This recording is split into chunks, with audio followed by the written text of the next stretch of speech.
Tonight we find ourselves at a critical juncture, a moment where the lines between international conflict, economic policy, and our own security are blurring more than ever. The world is holding its breath, watching three major stories unfold at once. In the Middle East, a recent and direct military confrontation between Israel and Iran has pulled the United States onto the battlefield, creating a volatile situation with global consequences. The echoes of these strikes are still reverberating, leaving behind a fragile ceasefire and a deep sense of unease about what comes next. The stakes could not be higher, as any misstep could lead to a much wider, more devastating war across the entire region. At the very same time, the relationship between Washington and Tehran has deteriorated to its lowest point in years.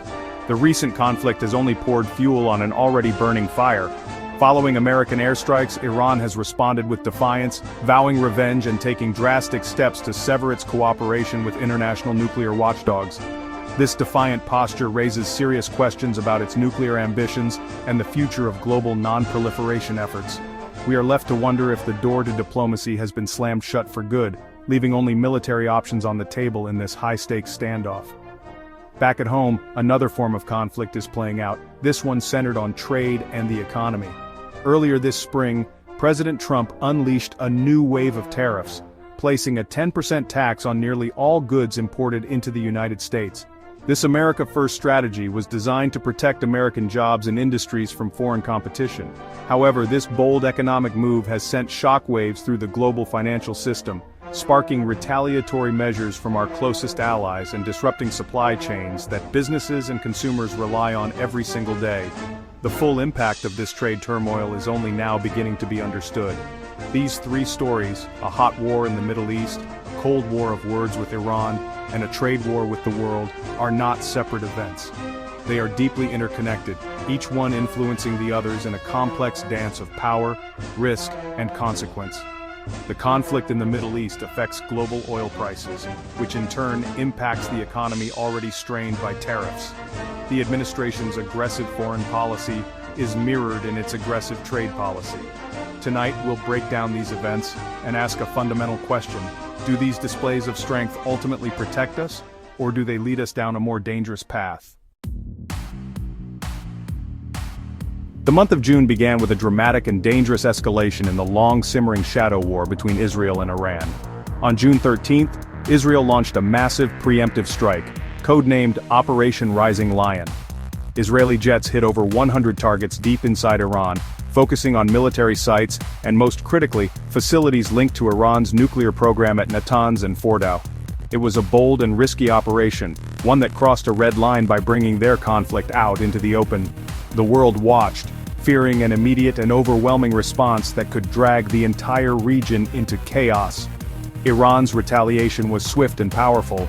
Under the banner of Operation True Promise 3, Tehran unleashed a barrage of over 150 ballistic missiles and a swarm of attack drones aimed at Israel.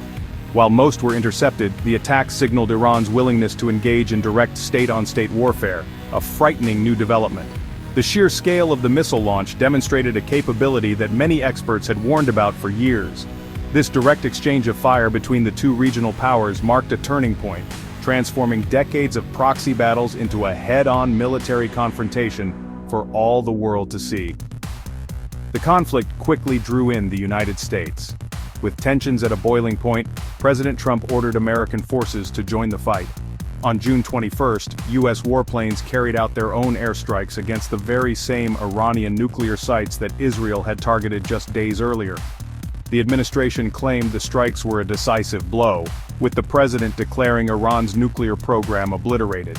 This direct American intervention was meant to send a clear message of strength and resolve, demonstrating that the U.S. would not hesitate to use military force to neutralize what it saw as a critical threat. Despite the administration's confident declarations, a fragile and uncertain peace has now settled over the region. A phased ceasefire, brokered with the help of Qatar, began on June 23rd, halting the immediate violence. However, intelligence assessments later suggested the American and Israeli strikes only set back Iran's nuclear efforts by a matter of months, not years. The fundamental conflict remains unresolved. The attacks may have stopped for now, but the underlying tensions are higher than ever, leaving everyone to wonder not if, but when, the next round of fighting will begin. While missiles were flying in the Middle East, another kind of battle was unfolding on the economic front.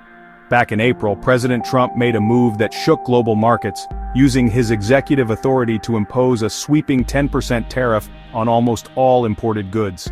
The stated goal was to bolster American manufacturing and protect domestic jobs from what the administration called unfair foreign competition. This policy was a cornerstone of the president's America First agenda, a clear signal that the old rules of global trade were being rewritten, whether our allies were ready for it or not. The move was intended to make American-made products more competitive. The immediate effects on the U.S. economy, however, were not what proponents had hoped for. In the first quarter of 2025, the nation's gross domestic product, or GDP, actually shrank by 0.5%, the first contraction in 3 years. Economists pointed to a strange side effect of the tariff announcement. Businesses had rushed to import as many goods as possible before the new taxes took effect, causing a massive one-time surge in imports that skewed the numbers. This downturn raised alarms, suggesting that the trade war could be creating instability and uncertainty at a time when the economy was already facing other pressures.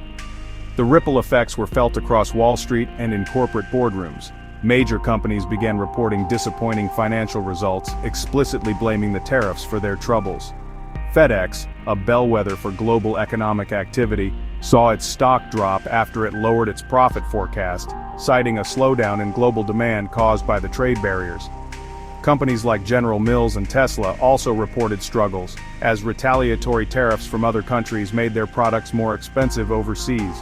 The Federal Reserve, meanwhile, has taken a cautious stance, delaying interest rate cuts until it can fully assess how these tariffs will affect inflation. This economic strategy has created a deep divide. Supporters argue that any short-term pain is necessary to achieve the long-term goal of rebuilding America's industrial base and leveling the playing field with competitors like China and the European Union. They believe that a tough stance is the only way to force other countries to change their trade practices. On the other hand, critics, including many business leaders and economists, warn that these tariffs are a self-inflicted wound. They argue that they disrupt supply chains, raise prices for consumers, and invite retaliation that ultimately harms American workers and companies far more than they help. The events of the past few months paint a clear picture of an administration committed to a strategy of decisive, forceful action. Whether responding to a nuclear threat in Iran or a perceived economic threat from abroad, the approach has been consistent: act boldly and project strength. In the Middle East, this meant authorizing direct military strikes on Iranian soil, a move intended to demonstrate American resolve and cripple a key adversary's capabilities. The goal was to restore deterrence, to make it clear that any aggression against the U.S. or its allies would be met with overwhelming force, creating a sense of security through power. Similarly, the administration's tariff policy is rooted in the same philosophy. The tariffs are a tool of economic force designed to compel other nations to change their behavior and prioritize American economic interests. Proponents see this as a long overdue correction, a necessary fight to protect the American worker and reclaim national sovereignty from unfair global trade systems. In their view, being tough at the negotiating table and backing it up with punitive taxes is the only way to secure a prosperous future for the country. It is, in essence, economic warfare waged to achieve a kind of economic peace on American terms. However, these actions have produced a complex and often contradictory set of results. The airstrikes in Iran, while touted as a victory, have pushed Tehran to abandon its cooperation with nuclear inspectors and launch symbolic missile attacks against U.S. bases. This has arguably made the situation more opaque and unpredictable. Likewise, the tariffs designed to boost the U.S. economy coincided with a GDP contraction and have been blamed for hurting major American companies. This raises a critical question. Is this projection of strength actually achieving its intended goals? Or is it creating new and more complicated problems? Ultimately, we are left to confront a fundamental debate about the nature of power and safety in the 21st century. Does true security come from unilateral, decisive actions that show the world you cannot be pushed around?